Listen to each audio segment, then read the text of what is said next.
de 2014, o Brasil perde um de seus principais escritores, Ariano Suassuna. Entre o picaresco e o formalismo clássico, Ariano construiu uma obra fundamental para se entender as várias vertentes de nossa cultura multifacetária. Embora tenha tido o Nordeste como espaço natural, Ariano falava do Brasil e para o Brasil. Hoje vamos exibir a primeira parte de uma entrevista inédita de Ariano Suassuna, onde ele nos conta sua formação como intelectual. Na Dica de Leituras, vamos analisar a poesia e a dramaturgia do mestre Ariano. Mas antes vamos ouvir a sua graça, a sua sabedoria. Eu comecei a me interessar por literatura, mal me alfabetizei, eu comecei a ler muito. Eu me tornei o grande leitor que ainda hoje eu sou. Outro dia, um jornalista, acho que no Rio, me perguntou se eu tinha o hábito da leitura. Eu disse, não tenho o hábito, eu tenho a paixão da leitura. E porque logo que me alfabetizei, eu comecei a ler. Eu tive a sorte de ter em casa uma biblioteca, a biblioteca de meu pai. E além do mais, meus irmãos que estudavam já no Recife, mas iam passar as férias em casa, levavam romances policiais, que eu comecei a ler com grande encanto. Eu comecei a ler os romances policiais de um escritor que tinha grande voga na época, que se chamava Edgar Wallace.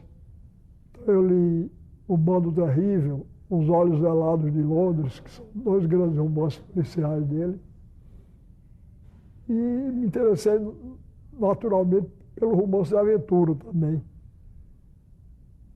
E li aí um livro que eu considero injustiçado pela crítica oficial, porque ele é excluído do cânone literário. É um livro de um escritor que era uma figura curiosa, porque ele nasceu em Portugal, era filho de mãe inglesa e pai italiano. Ele se chamava Rafael Sabatini e escreveu um livro que ainda hoje, pelo qual ainda hoje eu tenho uma grande paixão. Um livro chamado Escaramuche. Esse livro me seduziu muito porque entre os episódios existe aí uma época da vida do personagem decorre numa companhia ambulante de teatro. E eu que tinha outra paixão desde a infância, que era o circo, eu me identifiquei muito com o romance por causa disso. Então eu comecei a ler muito, muito moço. E muito moço, muito menino ainda, eu comecei a considerar os autores de livros, aqueles que escreviam livros, como personagens fabulosos, míticos. Para mim, era um autor de um grande livro era um tio, ou um pai, ou um irmão mais velho. E então eu comecei a querer ser escritor também. E escrevi meu primeiro conto aos 12 anos de idade. Meu sangue do pragal das altas beiras boiou no mar vermelhas caravelas. A nau catarineta e a barca bela late o potro castanho de asas negras. E aportou rosas de ouro, azul chaveira, onça malhada a violar cadelas, depois sextantes astrolábios velas, no planalto da pedra sertaneja. Hoje, jogral cigano e tresmalhado, vaqueiro de seu couro cravejado, com medalhas de prata a faiscar, bebendo o sol de fogo e o mundo oco, meu coração é um almirante louco que abandonou a profissão do mar. Criei e caricaturei na Pedra do Rei, não é? Esses dois tios realmente existiram. Um era tio legítimo, era irmão da minha mãe. O outro era casado com a irmã dela, a irmã de minha mãe, que eu considerava uma segunda mãe, minha tia Maria das Neves, Dantas Vilar. Então, ele casou-se com ela e era meu tio por afinidade, mas além disso ele era meu primo, porque ele era primo da mulher dele. Ele era Dantas também. Chamava-se Joaquim Duarte Dantas. E o outro chamava-se Manuel Dantas Vilar. Eram primos, os dois, e um tio legítimo e o outro tio por afinidade. O tio legítimo, Manuel Dantas Vilar, é que era anticlerical, admirador de Eça de Queiroz, de Guerra Junqueiro, e foi esse que ficou caricaturado lá no Professor Clemente, né, na Pedra do Reino. E o outro era monarquista e católico. E foi esse que ficou caricaturado lá na figura do Dr. Samuel. Aqui morava um rei quando eu menino. Vestia ouro e castanho no gibão. Pedra da sorte sobre o meu destino, pulsava junto ao meu seu coração. Para mim seu cantar era divino, quando ao som da viola e do bordão, cantava com voz rouca o desatino, o sangue, o riso e as mortes do sertão. Mas mataram meu pai. Desde esse dia, eu me vi como um cego sem meu guia, que se foi para o sol transfigurado. Sua efígie me queima, eu sou a presa, ele a brasa que impele ao fogo acesa, espada de ouro em pasto ensanguentado. Eu estudei em colégio protestante, né? Estudei no Colégio Americano Batista, do Recife. Além disso, aconteceu um fato. Quando meu pai casou-se com minha mãe, todos dois eram católicos. Eles casaram na Igreja Católica. E tanto que os meus dois irmãos mais velhos foram batizados na Igreja Católica. Agora, quando já tinha nascido o meu segundo irmão pela ordem de nascimento, o mais velho era Saulo, o segundo era João. João já tinha nascido quando minha avó adoeceu, uma doença que não foi diagnosticada na época, chamavam, eu acho que foi um câncer de abdômen. Aí ela foi para Pernambuco para se operar com um grande médico americano que havia lá e que era pastor protestante. Chamava-se Butler, Dr. Butler. O Dr. Butler operou e converteu minha avó materna ao protestantismo. Ele era presbiteriano, ela se tornou presbiteriana. Minha mãe, então, que tinha verdadeira adoração pela mãe, por minha avó, seguiu a mãe dela na conversão. Então, eu nunca fui protestante, mas eu fui educado como protestante, principalmente por causa da influência do colégio. No relógio do céu, o sol ponteiro sangra a cabra no estranho sol chumboso. A pedra lasca o mundo sem repouso, a chama da espingarda fere o aceiro. No carrascal do céu, azul braseiro, refúgio o girassol rubro e fogoso. Como morrer na sombra do meu pouso? Como enfrentar as flechas deste arqueiro? Lá fora o incêndio, o roxo lampadário das macambiras rubras e auripardas, vai arcanjos e tronos requeimando.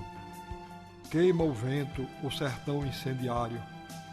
Andam monstros sombrios pela estrada, e pela estrada entre esses monstros ando. Eu fui formado por religiosos luteranos e calvinistas, não é? Depois pelos batistas, que não se consideram, é uma dissidência, que eles se ligam aos anabatistas da Idade Média. Mas eles são, então, que eles têm várias polêmicas com os presbiterianos, os anglicanos, etc. Mas eu sempre tive uma visão religiosa do mundo e do homem. Não calvinista, nem luterana, nem batista, nem nada. Mas eu tinha uma coisa, eu herdei deles, porque isso eu via, um preconceito grande contra a Igreja Católica. Porque dos 5 padres que eu assisti ser padres em Itaperuá, ainda menino, todos eram padres indignos da Igreja. Então, eu fiquei com a impressão muito ruim do clero, Aí, quando, na adolescência, de repente, eu tive a crise de adolescência mesmo, logo depois, na passagem da adolescência para a juventude, e eu julguei que tinha me libertado como quem se liberta de um fardo pesado, até da ideia de Deus. Isso durou até que eu li um livro de Dostoiévski. Comecei a ler os livros de Dostoiévski. E eles me causaram uma impressão muito forte. Muito forte. E Dostoiévski era um homem que tinha uma visão religiosa do homem e do mundo. Não é? Mas, então, quando eu li Os Irmãos Karamazov, que eu já era mais velhinho, mas já era jovem, eu encontrei uma ideia que me deu um soco. Foi a ideia de dizer, se Deus não existe, tudo é permitido. Assim que eu li essa ideia, aquilo me causou um choque enorme, porque eu vi que era verdade. Quer dizer, se eu não tenho a ideia de Deus por trás, não pode haver nenhuma lei moral absoluta. Então eu não posso dizer a ninguém, não faça isso, que isso é um crime. Porque se a pessoa disser, eu acho que não é um crime, ele está absolvido. Quer dizer, então, os assassinos e estupradores, eu dou logo um exemplo radical. Digamos que apareça um assassino que só sente prazer se estuprar uma menina e ao mesmo tempo estrangulá-la. Isso é um ato feio, mau, ruim. Mas eu só posso dizer isso se tiver uma definição absoluta de uma lei que diz não matarás, não estuprarás, não farás violência contra uma criança, contra um fraco, contra um indefeso. Tudo isso é proibido, porque eu proíbo e esse eu é Deus. Tá certo? Então, se eu não tiver a ideia de Deus como fundamento da moral, toda moral é relativa. Mas eu enfrentarei o sol divino, o olhar sagrado em que a pantera arde. Saberei porque a teia do destino não houve quem cortasse ou desatasse. Não serei orgulhoso nem covarde, que o sangue se rebela ao toque e ao sino. Verei feita em topázio a luz da tarde, pedra do sono e cetro do assassino. Ela virá a mulher, aflando as asas, com os dentes de cristal feitos de brasas, e há de sagrar-me à vista o gavião. Mas sei também que só assim verei a coroa da chama e Deus meu rei, assentado em seu trono do sertão.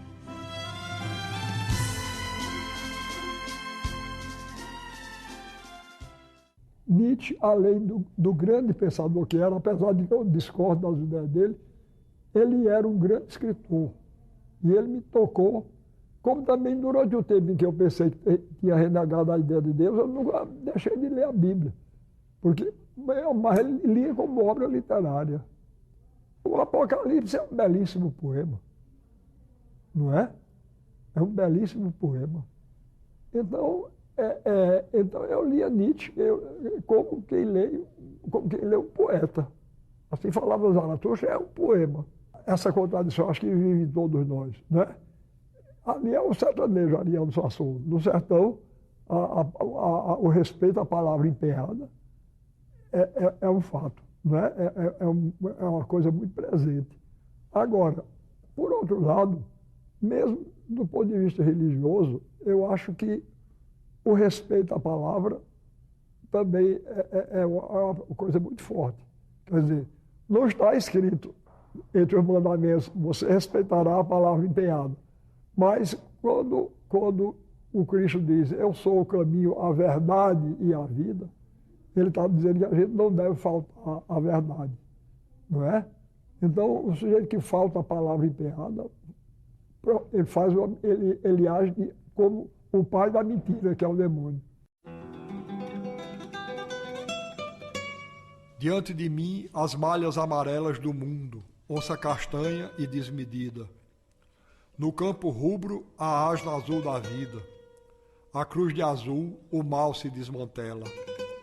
Mas a prata sem sol destas moedas perturba a cruz e as rosas mal partidas. E a marca negra, esquerda, inesquecida, corta a prata das folhas e fivelas.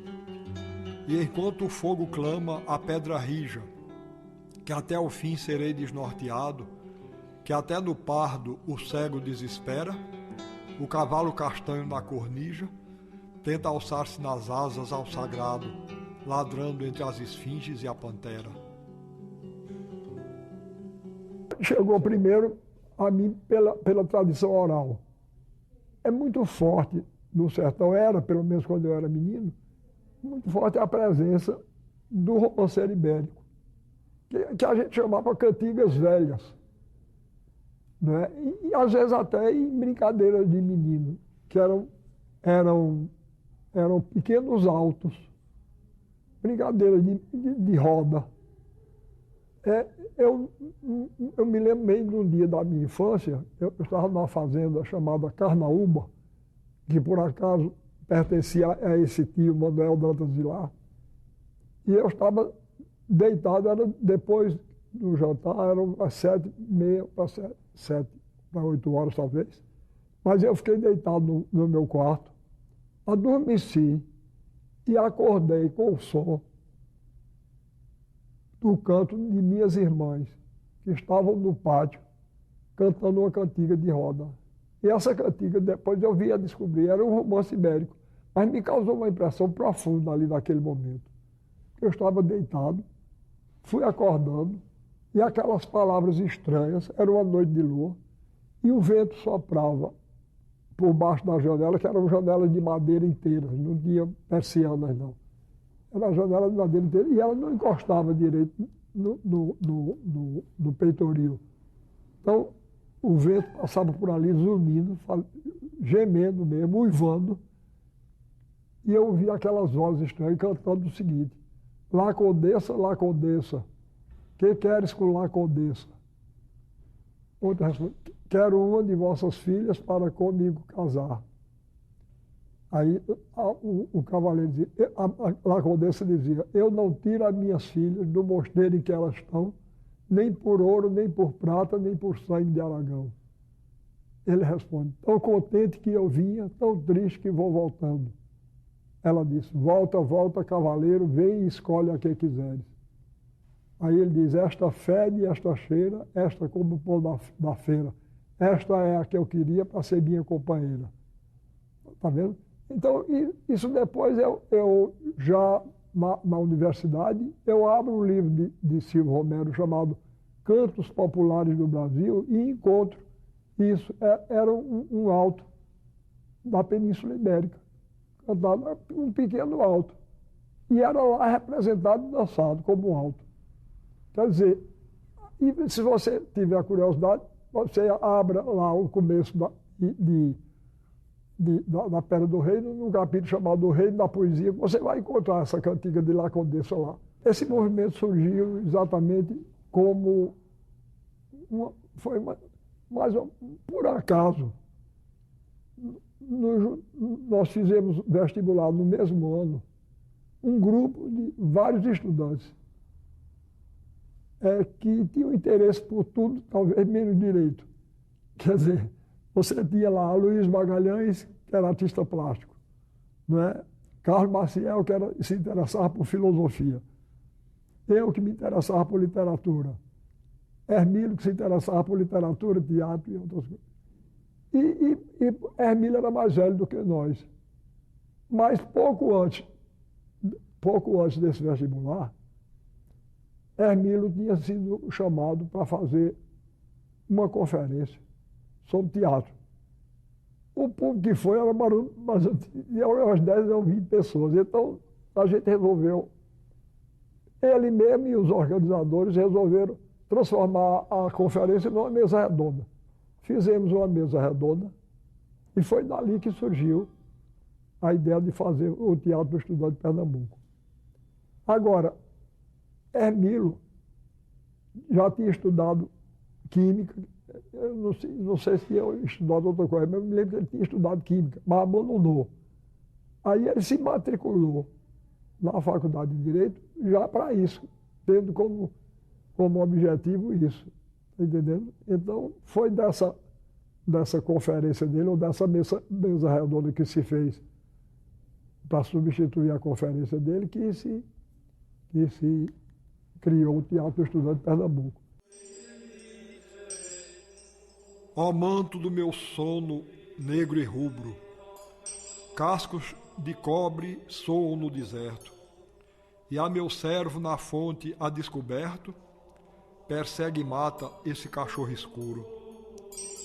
Habitante da foice e mito duro, sob o manto vermelho e amarelo, o errante cavaleiro guarda o cetro, seu cofre, seu punhal, seu sonho puro. Mas a luz muda, um sol de estranho chumbo ilumina a muralha, o rei do mundo. A flecha corta o dorso da gazela, e a jumenta, ornejando ao sol do fim, vê na caatinga a estrela bergantim, entre clarins de ataque à cidadela.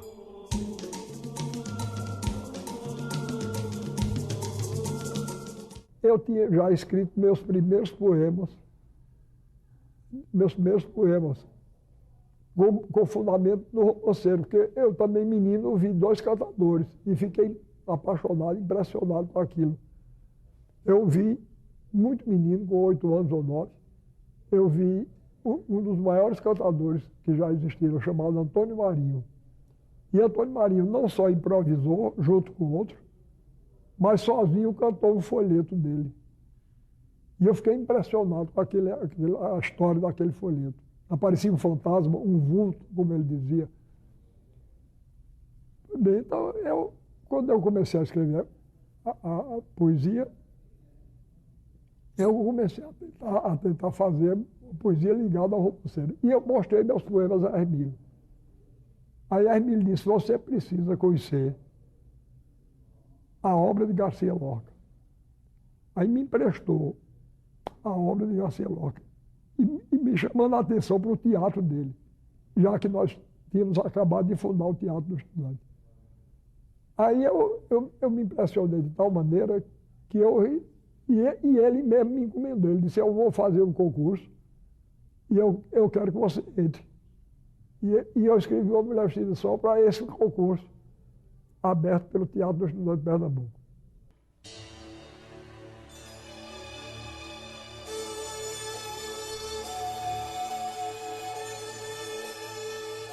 Quando eu morrer, não soltem meu cavalo nas pedras do meu pasto incendiado. Fustiguem-lhe seu dorso alanceado com a espora de ouro até matá-lo. Um dos meus filhos deve cavalgá-lo numa sela de couro esverdeado, que arraste pelo chão pedroso e pardo chapas de cobre, sinos e badalos.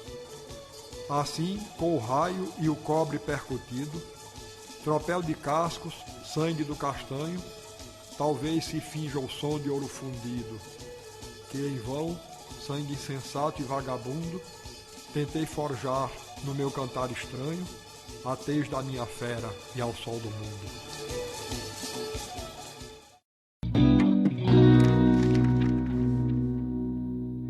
Ariano Suassuna começou a escrever ainda na adolescência. Fazia poemas de versos livres e de cunho introspectivo. Tinha 18 anos quando publicou um desses poemas, Noturno, no Jornal do Comércio, no Recife. Mas sua cabeça já estava tomada pela estética da cultura popular, pela verve dos cantadores de viola. Este sentimento é que termina direcionando sua produção. Ariano escreveu poucos poemas, sempre meticuloso e cuidadoso, lapidava cada palavra, cada frase, sem, no entanto, perder o senso da beleza e do encantamento. Para tanto, optou por uma poesia rimada e metrificada, no ritmo mesmo das cantorias de viola, trabalhando as décimas, os galopes, até chegar ao soneto. Esta poesia estava, enfim, voltada para um universo maior do escritor, o mundo mítico e desejado, onde até a morte caminha com intimidade e encantamento. O chão sagrado canta em meus ouvidos. Na estrada, a moça clara ouve a canção. Seu vestido vermelho sol marcado pela estrela amarela, marca o chão. O teatro entra na vida de Ariano ainda quando ele era menino e vivia em Taperoá, no sertão da Paraíba. Foi ali que assistiu a um espetáculo de Mamulengo e ficou encantado. Já no Recife, como estudante de Direito, escreveu sua primeira peça, Uma Mulher Vestida de Sol. O texto é um drama, mas nele o autor já trava os diálogos entre sertão e Espanha, humor e condicionantes sociais, clássico e popular, marcas de toda a sua obra. O adensamento do trabalho como dramaturgo o leva para o picaresco mais intenso, salientado em textos como Alto da Compadecida, A Pena e a Lei, O Casamento Suspeitoso. Em todos, no entanto, está o escritor coerente com seus princípios, que reza como base a sólida força da cultura popular, tão rica e diversa quanto qualquer outra expressão mais clássica, e com a vantagem de ensinar pelos caminhos do riso. Um gênio, Ariano Suassuna, que soube falar de misérias e alegrias sempre com o senso da justiça. O Leituras de hoje fica por aqui e você bem pode ficar na companhia de bons autores e bons livros. Até nosso próximo encontro.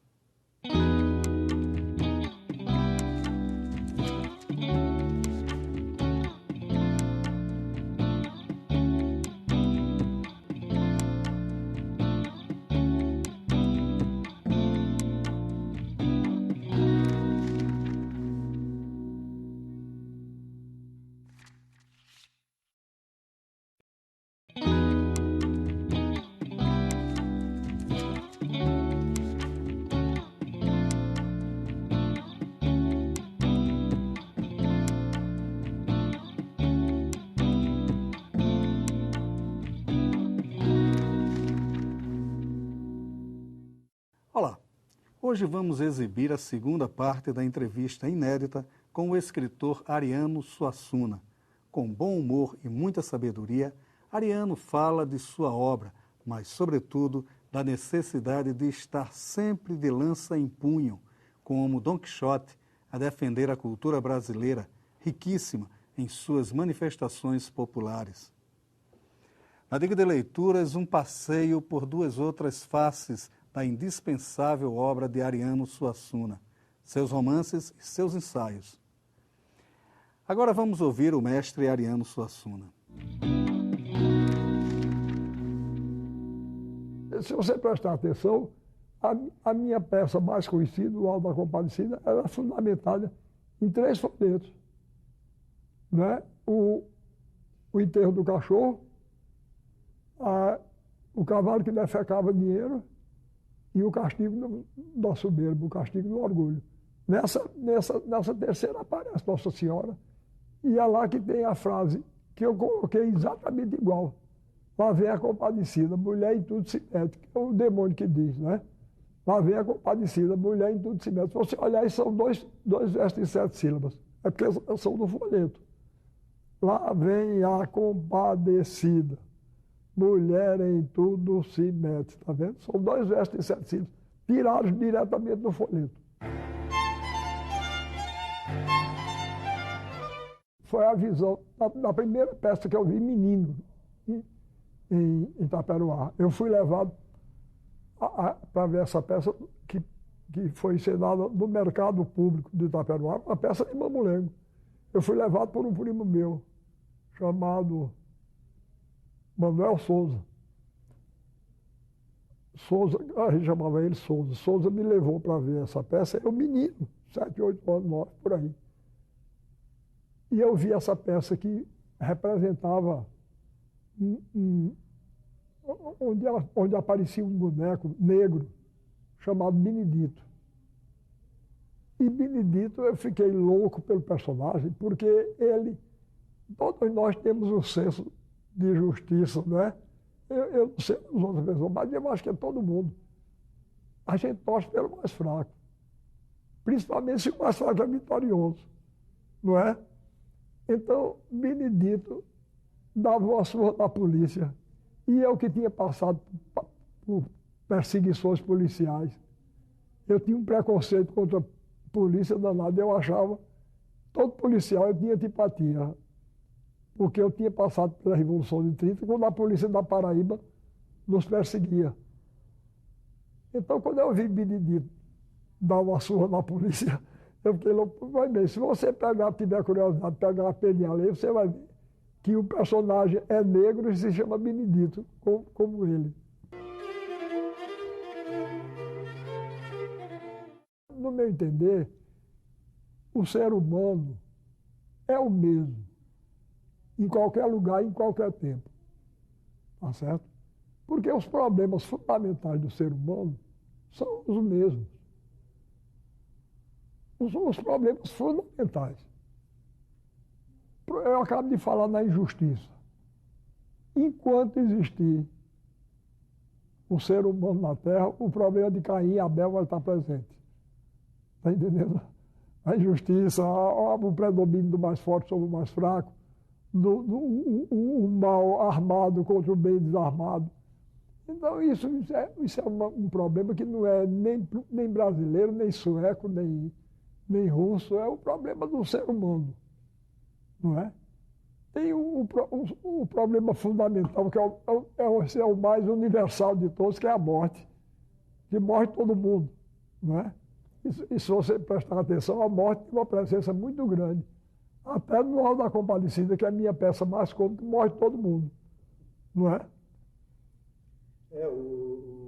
Então, eu acho isso.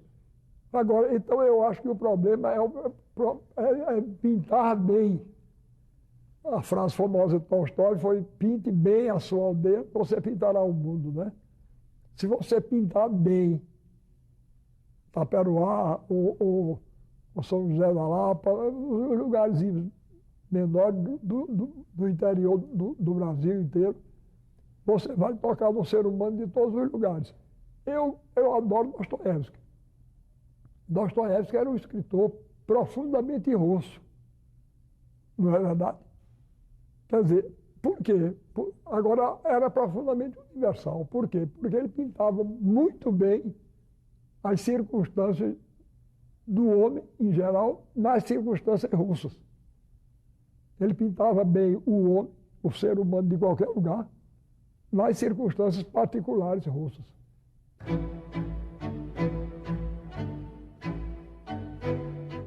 Normalmente eu parto de um mito popular e procuro recriá-lo à minha maneira e transformá-lo em termos da minha visão literária.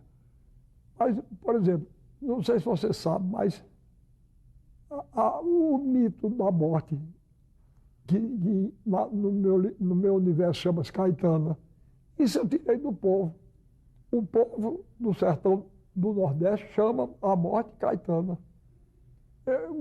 O homem Taperoá estava agonizando, e ele tremendo assim disse: que frio. Isso é bem a quenga da Caetana que já está chegando. Está vendo? Já era a morte. Pois bem, então, quer dizer, assim que eu soube disso, que a morte se chamava Caetano, eu vi a riqueza literária que isso podia significar. Era assim que os gregos agiam, não é? Eles mitificavam, não é? A morte, o sono, não é? O sono era uma divindade, quer dizer, a pessoa adormecia quando aquela divindade se apossava do ser humano. Do jeito que eu estou conversando aqui, eu dava aula, tá certo? Depois você veja uma coisa aqui, eu já dei uma pequena aula sobre Dostoiévski, uma pequena aula sobre os gregos, sobre a mitologia, sobre, não é? sobre o universal e a oposição local e universal. Tudo isso são problemas estéticos. Eu dei pequenas aulas aqui, eu dava aula desse mesmo jeito, sendo que no dia tinha um tema que eu escolhia. Eu fui professor de filosofia da cultura. Então, eu dava aula sobre as visões da cultura, sobre a visão grega da cultura, a visão latina, romana, a visão medieval, a visão renascentista, etc, etc.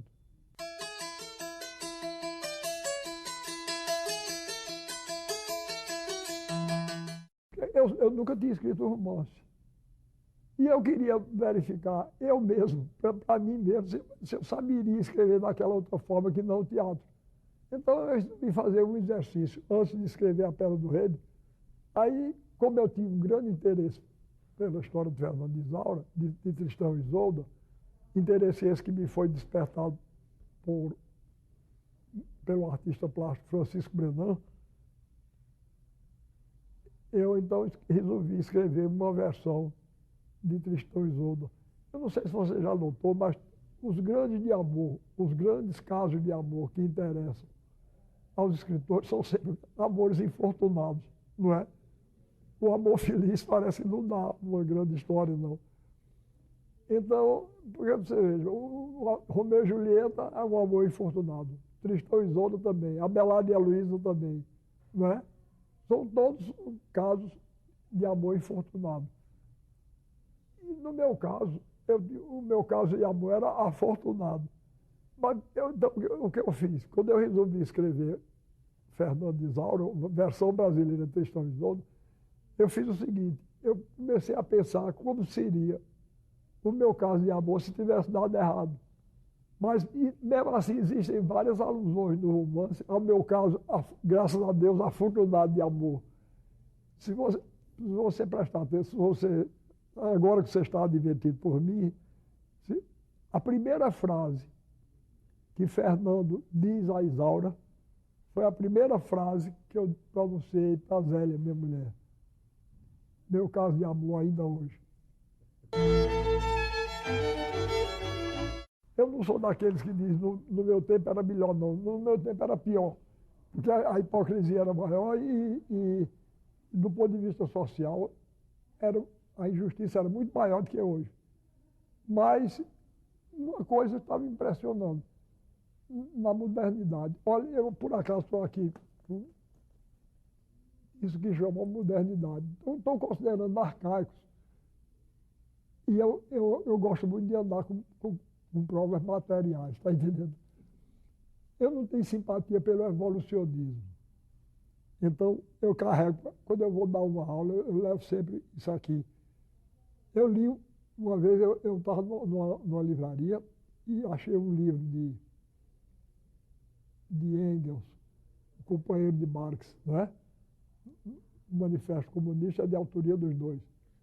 E Engels, o título do ensaio de Engels era A Humanização do Macaco pelo Trabalho. Na mesma hora eu digo, esse homem eu não leio mais nunca. Eu sou um jeito capaz de pensar que o macaco trabalha tanto que vira gente. Aí eu levei isso outro dia, mostrei numa aula, eu digo, isso é um pegador de roupa. Olha, isso é uma coisa do engenhosidade, está vendo como é? São 2 pedacinhos de madeira ligados por um ferrinho dobrado aqui de uma maneira genial. Eu jamais inventaria uma coisa dessa. O homem que inventou isso é uma inteligência extraordinária. Então você aperta aqui, ele abre. Quando ele fecha, quando você solta, ele fecha. Pois bem, eu digo, um macaco pode trabalhar 50 bilhões de anos que ele não faz nem um pegador de roupa.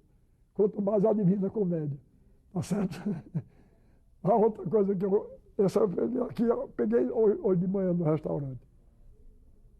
Essa história, o que é velho não é bom, não. Eu acabo de dizer. Nem tudo que é velho é bom. Mas nem tudo que é novo é bom. Preciso prestar atenção. Olha, essa porcaria que inventaram agora para substituir a colheria. Não pode haver coisa pior do que isso, não, tá vendo? É mais moderna do que a colheria. Mas você vê, a pazinha daqui, até isso é furada. Você faz assim, é mesmo que não está mexendo nada. Está entendendo? Então, você veja que é muito mais moderna do que a colherinha. A colherinha acho que é do século XVIII. Isso aqui é do século XXI. E é muito ruim. Então, eu examino tudo, tá certo? Tudo que me apresenta, seja moderno, seja antigo, eu vou pensar se presta mesmo.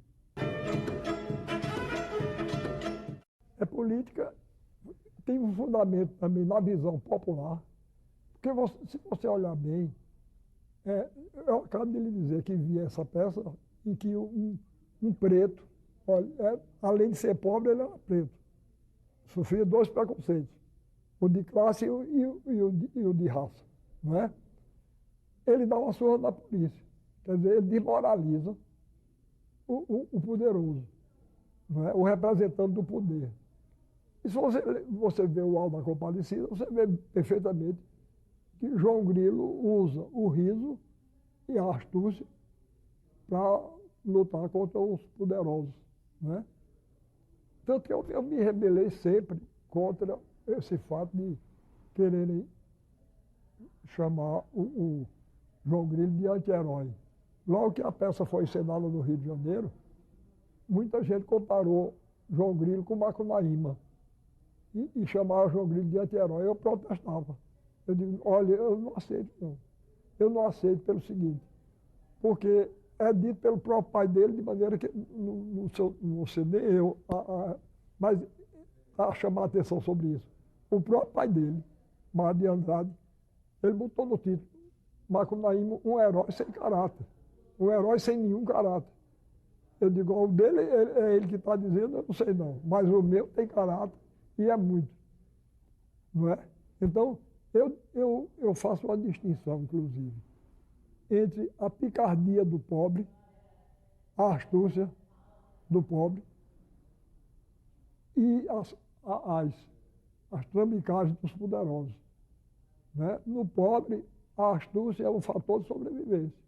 Tanto que existe no Nordeste um ditado que diz a astúcia é a coragem do pobre. Quer dizer, ele faz aquilo para sobreviver. Mas eu me recusava a aceitar João Grilo como anti-herói, porque eu dizia, olha, João Grilo, pela astúcia, ele vence os grandes proprietários da figura do Major Antônio Moraes. O clero corrupto da pessoa do padre, das pessoas do padre e do bispo. A burguesia urbana na pessoa do padeiro e da mulher do padeiro. E vence até o demônio. Se um homem desse não é herói, eu não sei quem é herói, não.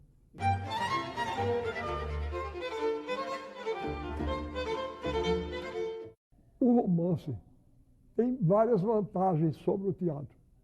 E vice-versa. Porque em arte, essas coisas, quando acontece, tem uma qualidade aqui, tem um defeito correspondente.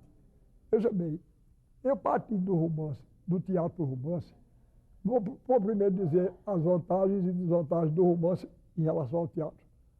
A vantagem do romance em relação ao teatro é que você pode fazer voltas no passado, não é? Você pode dizer o que o personagem está pensando, além do que ele está falando. O que ele pensou quando era menino, o que aconteceu com ele quando era adolescente. E no teatro, não. No teatro, você só tem a fala atual do personagem, a fala do momento. Em compensação, o romance, o teatro tem uma qualidade, uma vantagem sobre o romance. O ato da leitura do romance é sempre um ato solitário. Por mais que você me diga a mim, eu li A Pedra do Rei e gostei, eu não assisti, eu não vi você gostar, nem vi você ler. No teatro não, eu posso fazer a peça, me sentar e assistir com o público. Além do fato de que lá eu encontro a recriação do diretor e do ator, não é? Coisa que no romance eu não tenho. Pois bem, mas acontece que algumas das coisas que eu estava querendo dizer não cabiam no espaço, nem no processo do teatro. Aí eu tive que lançar a mão do romance. Foi aí que surgiu A Pedra do Rei. Além de escritor e leitor, eu gosto muito eu sou um grande leitor de história.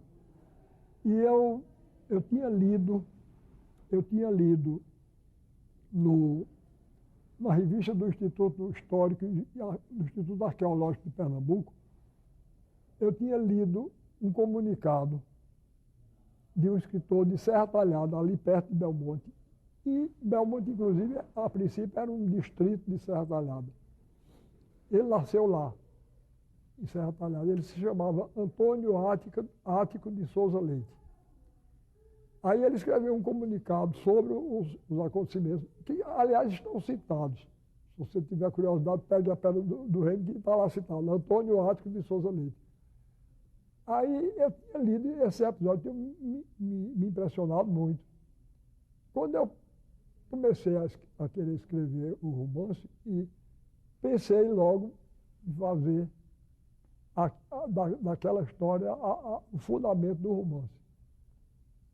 Foi a partir então da leitura desse comunicado.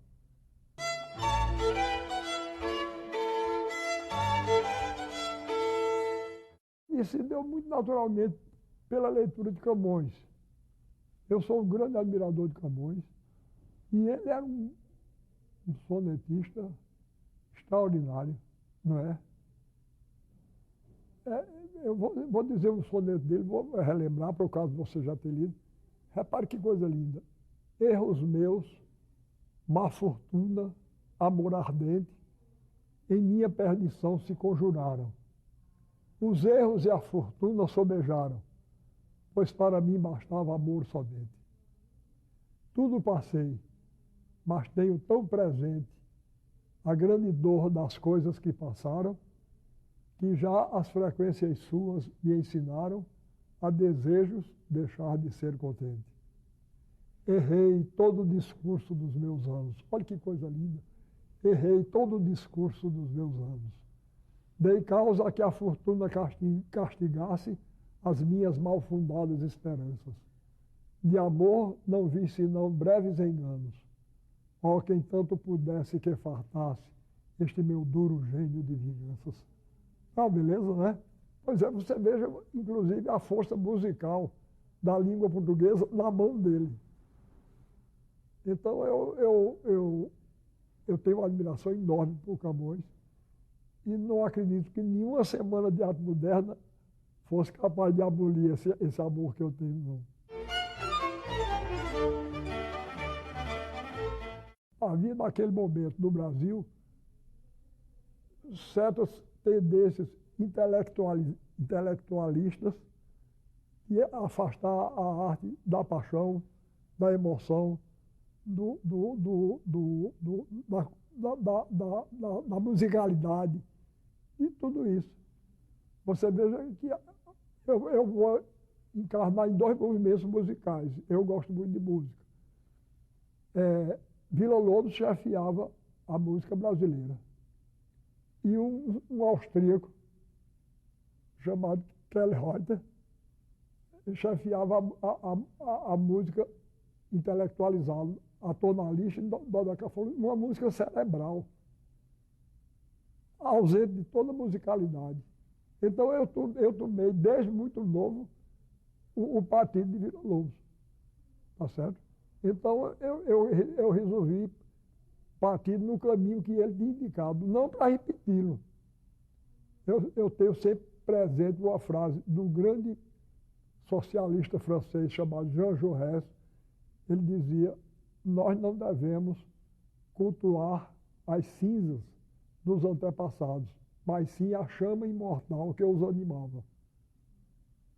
Então eu procurei me fundar no caminho que Villa-Lobos tinha indicado para a música, mas resolvi ir adiante. E graças a Deus encontrei Antônio Madureira, que realizou aquilo que eu sonhava, mas como não sou músico, jamais poderia realizar.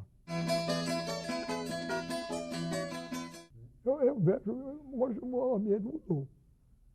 Está havendo uma atenção maior para as criações do povo, não é? E isso, a meu ver, se deve a muita gente, mas ao movimento armorial também. Não é só a ele, mas é a ele também e talvez principalmente.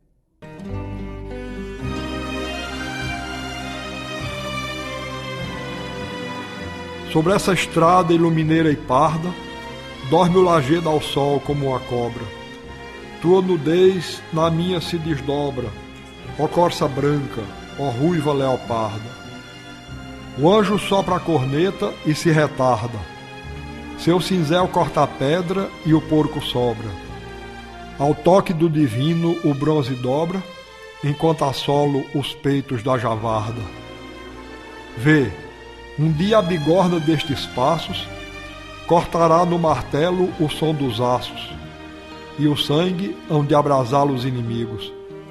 E a morte, em trajos pretos e amarelos, brandirá contra nós doidos cutelos e as asas rubras dos dragões antigos.